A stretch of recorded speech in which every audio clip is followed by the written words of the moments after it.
Algebra of total angular momentum. Let's start with the commutation relations of total angular momentum.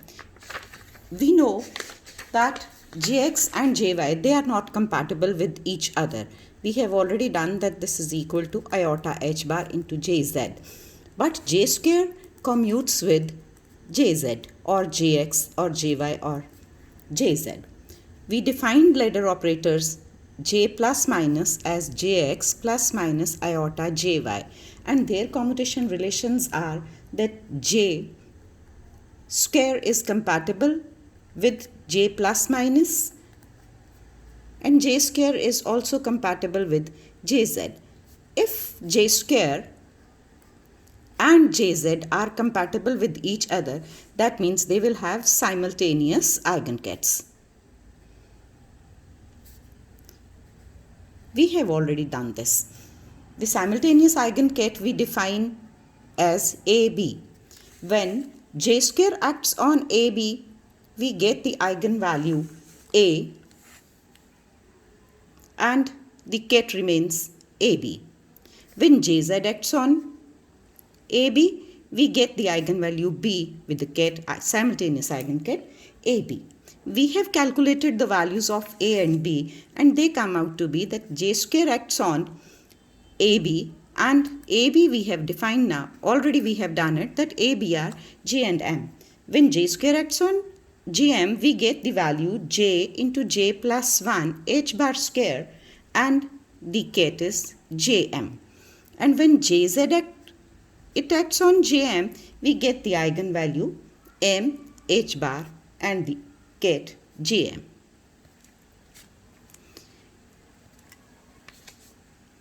We have done up to this.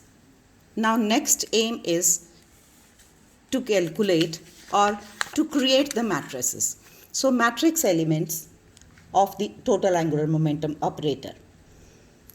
We assume that the ket Jm is normalized.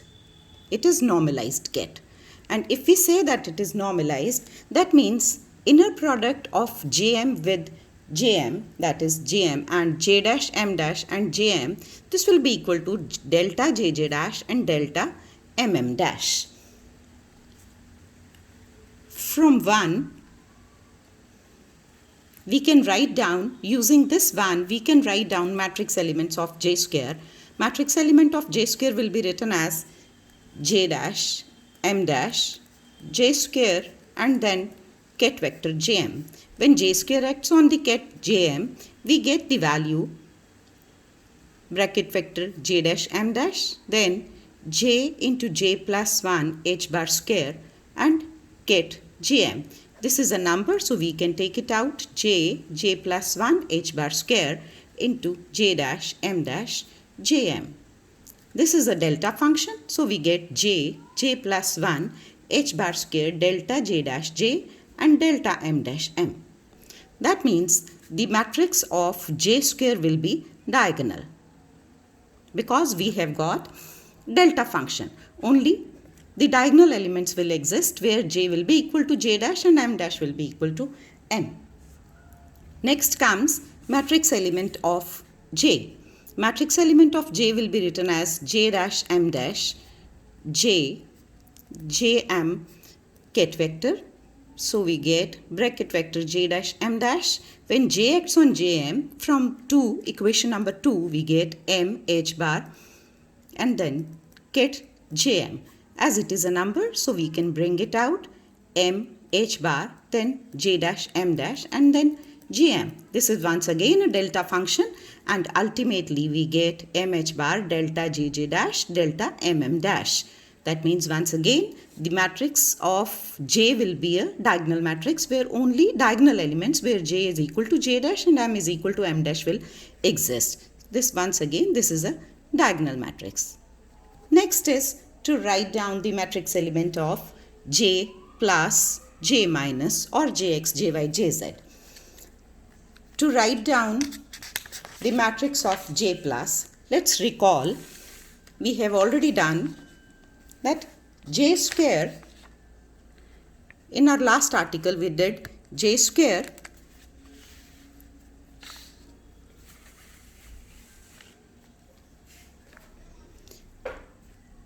j plus minus, and when it acts on ket AB, simultaneous eigenket, we get A j plus minus AB. And when jz, it acts on j plus AB, we get B plus minus H bar j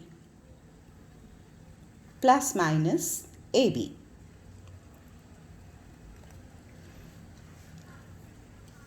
From this equation, we can say that j plus minus AB, these are the simultaneous eigenkets of j square and jz with eigenvalues A and B plus minus H bar.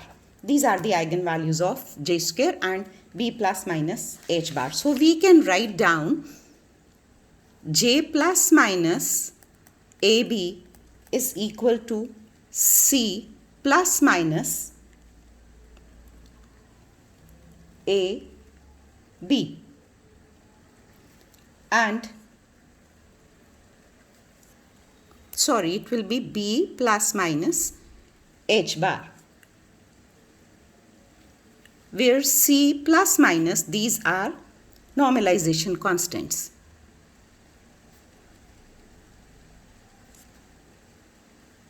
Our aim is to get the value of these constants. Let's first of all concentrate j plus operator.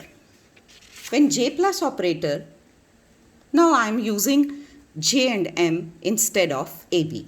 When j plus acts on ket jm, we get c plus, and the ket will be j m plus 1. The state m changes by 1. Here I am using the unit of h bar. So I can, instead of writing m plus h bar, I am writing m plus 1. Units are those of h bar.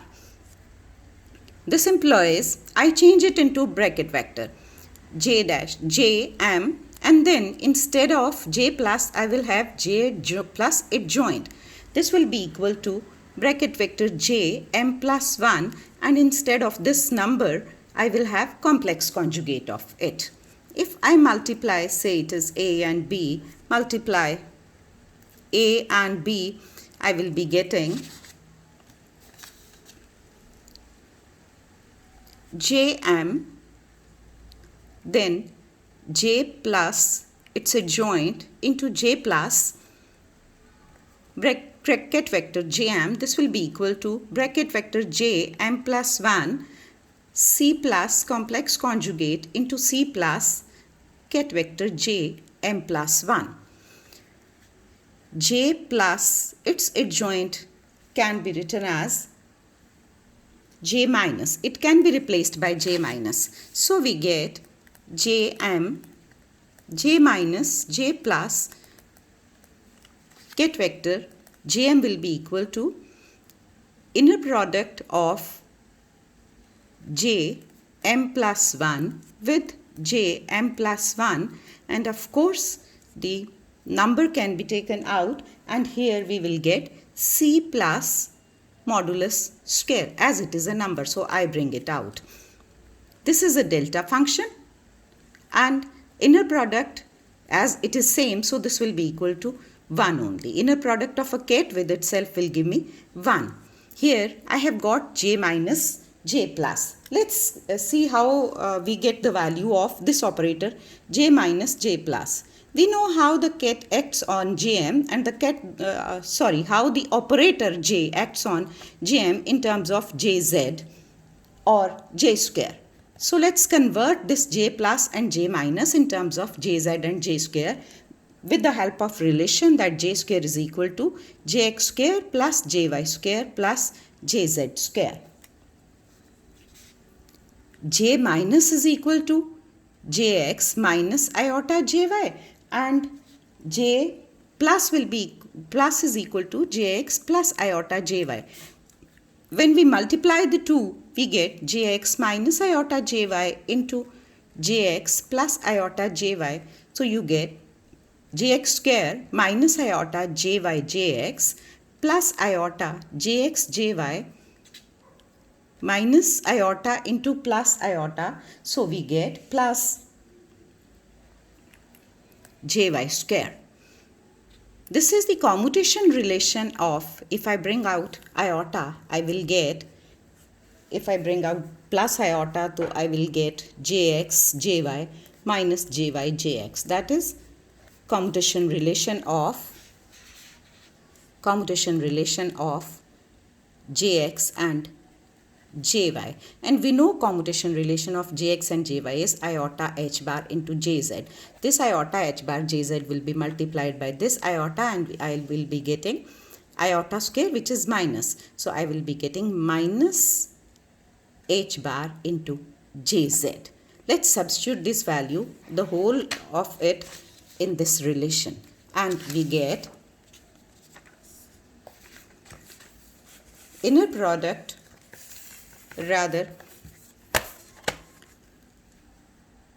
bracket vector jm into, it was the product of j minus with j plus. So this will become jx square minus jz square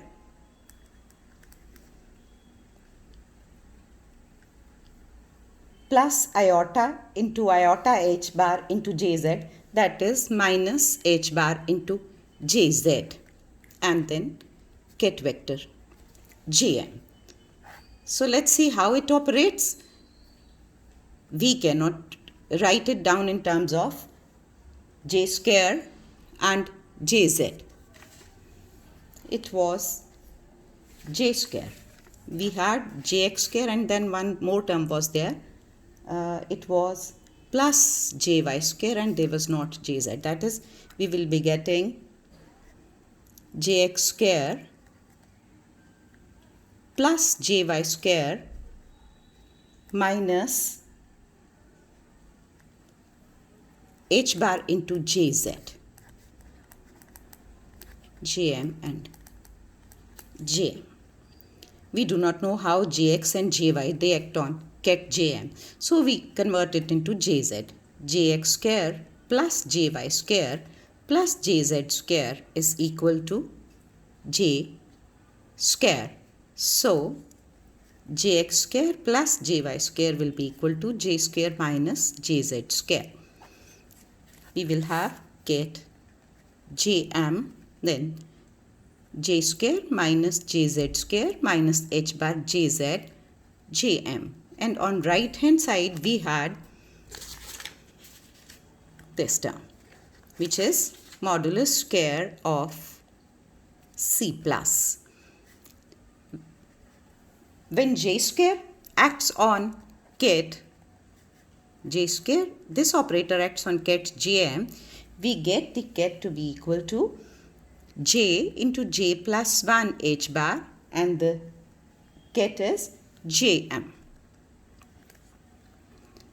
When jz acts on jm, we get this to be equal to m h bar, and value of this m changes.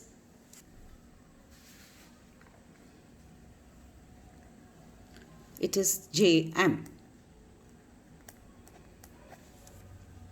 Right?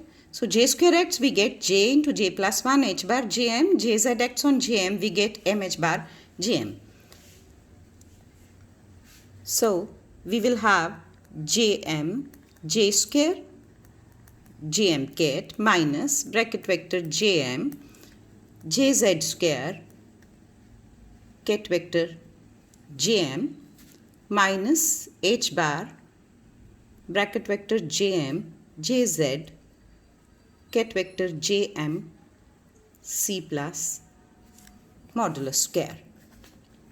Let's substitute the values when these operators act on the ket jm. This is a number, so I am already bringing it here. I will not be doing one more step. So it will be j plus 1 h bar, inner product of jm with jm minus jzx we will be getting mh bar. Once again the jzx we will be getting mh bar. So we will have m square h bar square inner product of get jm with itself minus h bar. When jzx on it, we will be getting h bar into m, inner product of jm with jm, c plus modulo square into inner product, which is 1. All the inner products are 1, so we get j into j plus 1 h bar minus m square h bar square minus m h bar square, and along with this we had j into j plus 1 h bar square, it was h bar square. So here again h bar square, this will be equal to c plus modulo square. So c plus, this constant comes out to be under root j into j plus 1 h bar square minus m square h bar square minus m h bar square. Factorize it and you will get c plus is equal to h bar into under root j into j plus 1 minus m square minus m. On factorization we get this to be equal to j minus m into j plus m plus 1. So c plus comes out to be h bar j minus 1 j plus m plus 1 under root of it. And this c plus was the normalization constant when ladder operator j plus acts on jm. So we will get this j plus, when this operator acts on the simultaneous eigenket jm, you will have the value as h bar under root j minus m into j plus m plus 1, and the ket is j into m. When plus ket acts on it, the value comes out to be, we had b plus h bar. So it will be m plus 1. The value rises by 1. M plus 1. Similarly, you can get the value of c minus, and it will come out to be j plus m into j minus m plus 1. And the value of m goes to m minus 1. State falls by 1. And here state rises by 1. That's why they are called ladder operator. Point to be noted, remember it in this way, that when ladder operator j plus x, in the factorization you will be getting j minus m into j plus m plus 1. And when ladder operator j minus x, we will be getting j plus m, j minus m plus 1. So now we have got 4 operators with us, that is, when j square acts on jm, you get j into j plus 1 h bar square ket jm. When jz acts on jm, you get mh bar jm. When j plus acts on jm, you get h bar j minus m, j plus m plus 1 under root. When j minus acts on jm, you get h bar j plus m, j minus m plus 1. And the state here, of course, it rises by 1. The value of m state rises by 1. Here m state falls by 1. There is no effect on j state. Thank you.